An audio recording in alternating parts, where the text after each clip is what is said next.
কাঁচা লঙ্কা দিয়ে জাস্ট সেদ্ধ। এটা আমাদের বাড়ির খুব একটা প্রিয় খাবার। এটা চিংড়ি মাছ বড়ি সেদ্ধ, ভীষণ এটা হলে আমাদের আর কিছু লাগে না। এটা হয়েছে, ও আগে এটা দেখানো উচিত ছিল যে আগে সেকেন্ডেই দেখো, ডাঁটা দিয়ে উচ্ছে দিয়ে আলু দিয়ে চচ্চড়ি। গরমকালে এটা ভীষণ দরকার, ডাঁটা খাওয়া আর তেতো খাওয়া। তার সাথে হয়েছে ইলিশ মাছের সর্ষে বাটা দিয়ে ঝাল। না বন্ধুরা, এবারে আমাদের দোলের দিন মাংস হয়নি। আর যেটা হয়েছে সেটা হলো গরম ধোঁয়া ওঠা ভাত। এর সাথে আজকে আমাদের দোল স্পেশাল একটা জিনিস রয়েছে, সেটা হচ্ছে দই, মিষ্টি দই।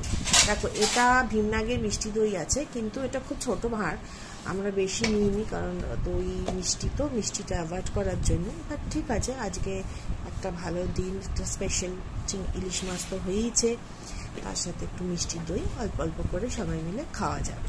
তোমাদেরও দোলে কি স্পেশাল হয়েছে অবশ্যই আমাকে জানাবে কমেন্ট করে। বেশিরভাগের বাড়িতেই আজকে পুজো আছে, হয়তো নিরামিষ হচ্ছে, যাদের নেই তারা হয়তো মাটন বা চিকেন করছো। আমার গলাটা ভীষণ যেভাবে ভেঙে গেছে, ঠান্ডা লেগেছে। এটা একটা সিজন চেঞ্জের টাইম, তো সবাই সাবধানে থাকবে। তো সবাইকে দোল পূর্ণিমার অনেক শুভেচ্ছা, হ্যাপি হোলি, টাটা।